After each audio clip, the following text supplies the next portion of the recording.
मकबूजा कश्मीर पर भारत के जालिमाना कब्जे के 74 साल मुकम्मल होने पर पाकिस्तान समेत दुनिया भर के जो कश्मीरी हैं आज यौम स्याह मना रहे हैं। जुल्म, बर्बरियत और रियासती दहशतगर्दी के 74 साल गुजर गए, लेकिन भारत आज तक अपने जारहाना और गासिबाना तर्ज अमल पर कारबंद है। मकबूजा कश्मीर में तारीख का बदतरीन लॉकडाउन 814 दिन से नाफिज है। हिंदू इंतहा पसंद जमात बीजेपी कश्मीरी मुसलमानों की नस्लकुशी पर तुली हुई है, आपको पता है। और औसतन मैं आपको बताऊं कि 7 कश्मीरियों पर एक भारतीय फौजी का तैनात होना बर्बरियत की एक जिंदा मिसाल है। और भारत अब तक 1 लाख से ज़ायद कश्मीरियों का कत्लेआम कर चुका है। तकरीबन 23,000 औरतों को बेवा, 1,07,842 से ज़ायद बच्चों को यतीम किया जा चुका है और 11,000 से ज़ायद औरतों की इज्जतों को पामाल किया गया। 5 अगस्त 2019 ये वो तारीख जब भारत ने मकबूजा कश्मीर की खुसूसी हैसियत ख़त्म करके तमाम जो आलमी कवानीन है उसकी खिलाफ वर्जी करते हुए मकबूजा कश्मीर से उसकी शनाख्त भी छीन ली। और इसके अलावा कश्मीरी जो रहनुमा हैं सैयद अली गिलानी की वफ़ात के बाद उनकी मैयत के साथ भारतीय रियासत ने जो सलूक किया उससे भारत का मकरू चेहरा दुनिया के सामने एक बार फिर से बेनकाब हुआ। आज के दिन इस टॉपिक के लिए मेरे साथ 2 मौजूद मेहमान मौजूद हैं, किसी तारुफ के मोहताज नहीं। Lieutenant general retired Amjad Shoaib साहब सीनियर तजियाकार, बहुत शुक्रिया जनरल साहब ज्वाइन करने के लिए। और कश्मीरी हुर्रियत रहनुमा अब्दुल हमीद साहब आपका भी बहुत शुक्रिया वक्त देने के लिए। जनरल साहब आपसे शुरू करना चाहूँगी, कश्मीर में जो मुसलमानों की अक्सरियत को अक़लियत में बदलने के जो भारतीय हथकंडे हैं अब वो पूरी दुनिया ने देख लिए हैं, मगर फिर भी वो आज तक कश्मीरियों की जद्दोजहद आज़ादी है उसको दबा नहीं सके। कुछ भी कर ले दबा नहीं सकते हैं। क्या कहेंगे आज ये यौम स्याह के मौके पर आप? बिस्मिल्लाहिर्रहमानिर्रहीम। देखिए जी, पहले तो मैं कश्मीरियों को इतनी लंबी जद्दोजहद करने पे सलाम पेश करता हूँ। उन्होंने बड़ी कुर्बानियाँ दी हैं, बहुत ज़्यादा मज़ालिम सहे हैं, लेकिन एक मैसेज इसमें जो छुपा हुआ है जो भारत को समझने की ज़रूरत है वो ये है जी कि इतनी जुल्म बर्बरियत के बावजूद 70-72 साल 74 साल गुजर गए, भारत उनके जज्बा हुर्रियत को दबा नहीं सका। अब वो एक गैर कानूनी काम कर रहा है कि कश्मीरियों की वहाँ पे हैसियत तब्दील कर रहा है, वहाँ पे आबादी का तनासब तब्दील करने की कोशिश कर रहा है, जो कि बाहर से ला के हिंदू वहाँ पे आबाद किए जाएंगे, या आबाद नहीं तो कम से कम उनको शहरियत दे दी और वो जाके जहाँ जी चाहे रहें। उनके पास एक वोटिंग हक होगा, जब वोट का वक्त आए तो आके इलेक्शन में अपना वोट वहाँ पे कास्ट कर सकेंगे, जिससे कि वो मेजॉरिटी जो मुसलमान की है उसको हिंदू मेजॉरिटी में कन्वर्ट करने की उनको मदद मिलेगी। ये वो अमल है जिसकी वजह से आज वहां पे आप देखते हैं कि सिविलियन जो हैं उनके ऊपर भी हमला होना शुरू हुआ।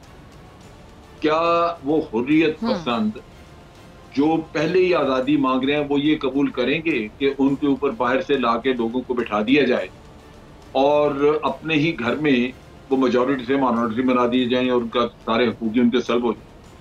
तो ये होगा नहीं। ये भारत की एक ऐसी गलती है जिसका नतीजा खून खराबे में निकलेगा, उससे लोग मारे जाएंगे और बिल आखिर कश्मीर की तरफ आने से लोग कतराएंगे, नहीं आएंगे।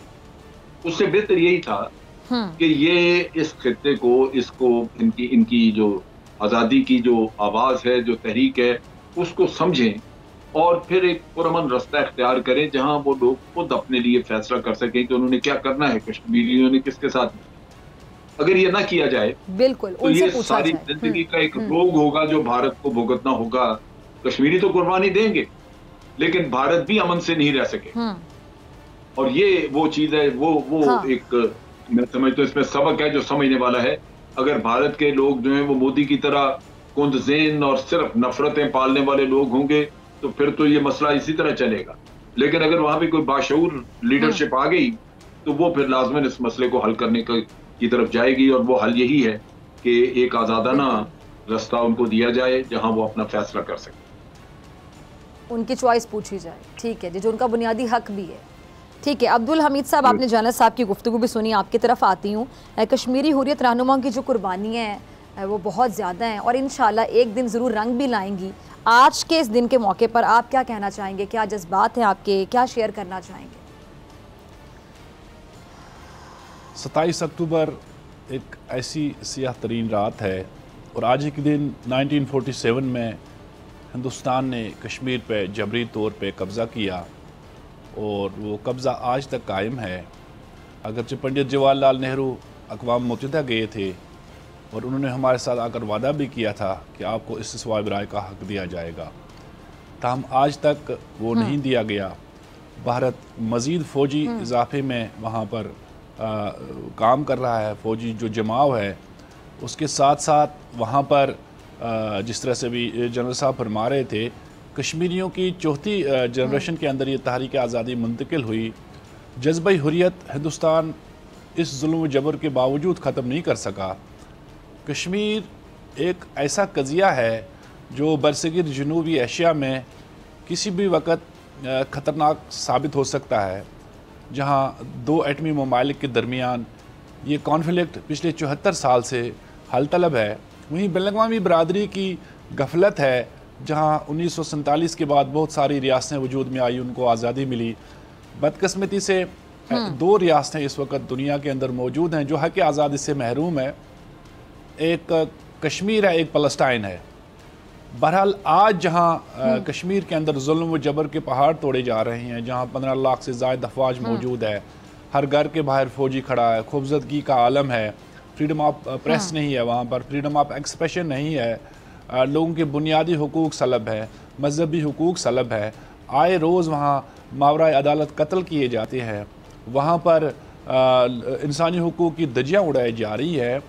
उसके बावजूद हम बैनुल-अक़वामी बरादरी से तवक्का रखते हैं कि वो ज़रूर होश के नाखून लेगी।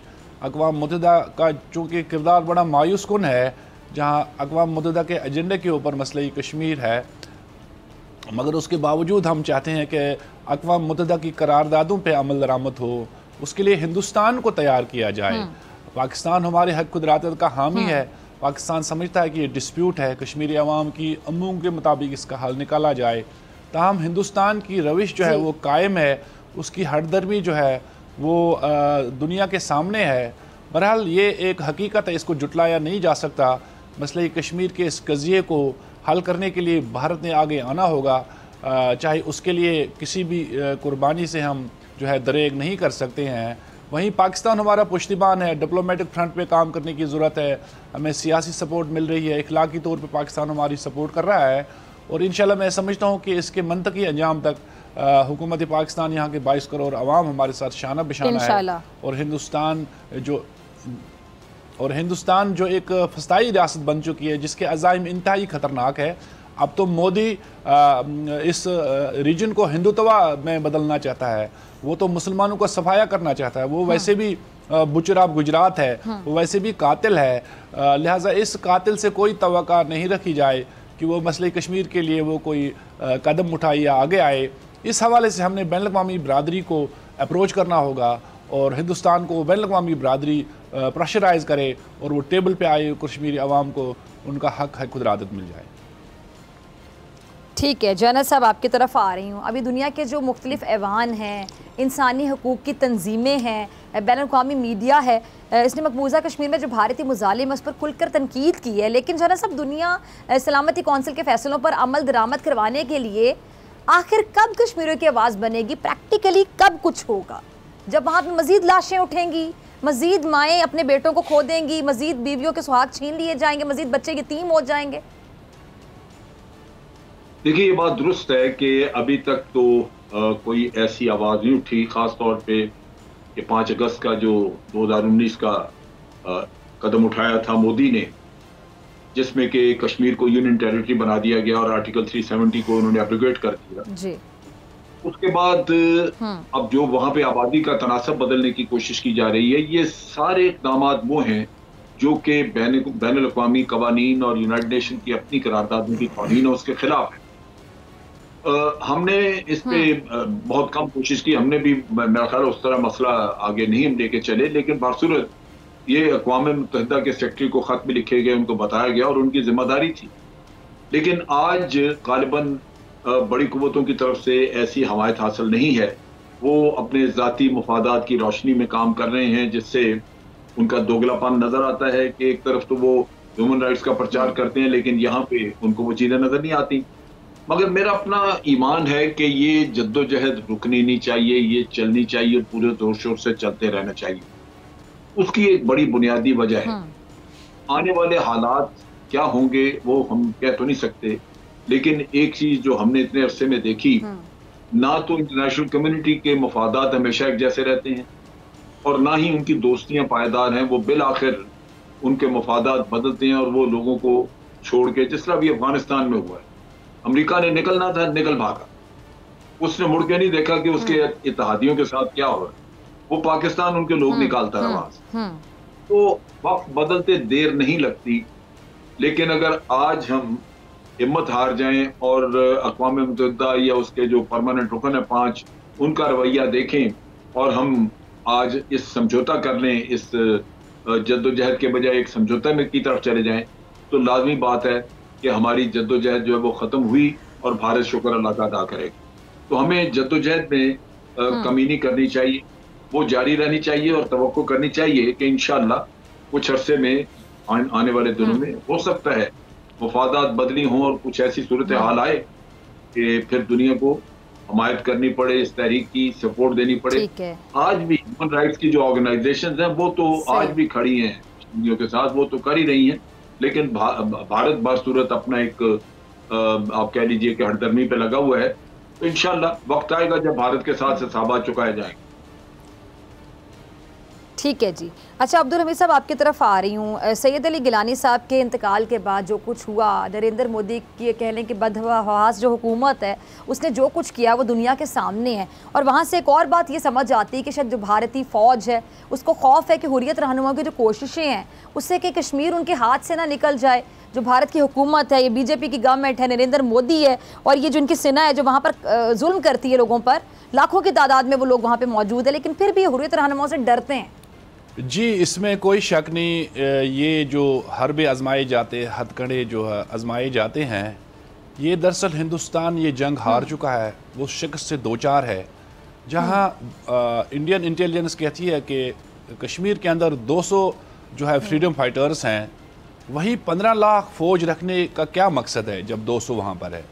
तो इससे हम ये नतीजा अखज़ कर सकते हैं कि ये वो जंग हार चुके हैं, उनके मॉरल डाउन है, वो निहत्ते लोगों पर जदीद हथियारों के दहाने खोल कर कत्लेआम कर रहे हैं, जेनोसाइड कर रहे हैं, मावरा अदालत कत्ल कर रहे हैं। तो ये बुज़दिल फ़ौज वहाँ पर जो है शिकस्त से दो चार है। तो वहीं अगर हम बात करें जहाँ कश्मीरियों के बुनियादी हुकूक सलब हैं, वहीं मजहबी हुकूक से भी जो है ना वो दूर रखा गया है। सैयद अली शाह गिलानी अलैहिर्रहमा की मैयत के साथ जो उन्होंने सलूक किया है, ये काबिल मज़म्मत है।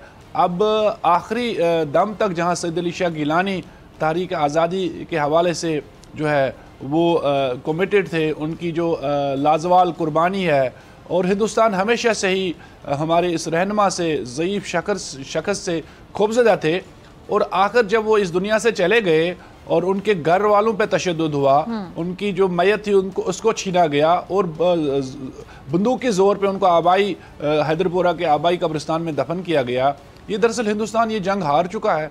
वहीं जहां आजकल हमारे बच्चों को किडनैप किया जाता है, उनको अगवा किया जाता है, गिरफ्तार किया जाता है, तो फिर उनको फेक इनकाउंटर्स में मारा जाता है, फिर नामालूम जगहों पे उनको दफन किया जाता है, उनके पेरेंट्स को आखिरी रसूमात में भी जो है वो इजाज़त नहीं दी जाती है। कल 14 साल का एक बच्चा जिया मुस्तफ़ा जो जम्मू जेल में 14 साल से प्रिजनर है, जो इंटरनेशनल प्रिजनर्स की लिस्ट में है, जो रेड क्रॉस की प्रिजनर्स लिस्ट में है, उसको वहाँ से निकाल के जंगलों में ले गए कि आप हमें हाइड आउट की जो है वो निशानदेही करें। अब देखो 14 साल से एक शख्स अंदर है, उसको क्या पता है जंगल में कौन सा हाइड आउट है, उसको फेक इनकाउंटर में मारा गया।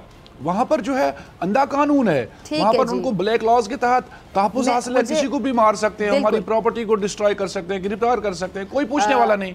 तो लिहाजा ठीक है अब्दुल हमीद साहब, मुझे ब्रेक का कहा जा रहा है, बिरादरी को सोचना चाहिए, इंसानी हुकूक की तंजीमों को इस चीज़ का नोटिस ले सोचना चाहिए, बिल्कुल सोचना चाहिए, अपने मफादात को साइड पे रख के सोचना चाहिए। सब्सक्राइब करें और बेल दबाएं ताकि कोई खबर रह न जाए।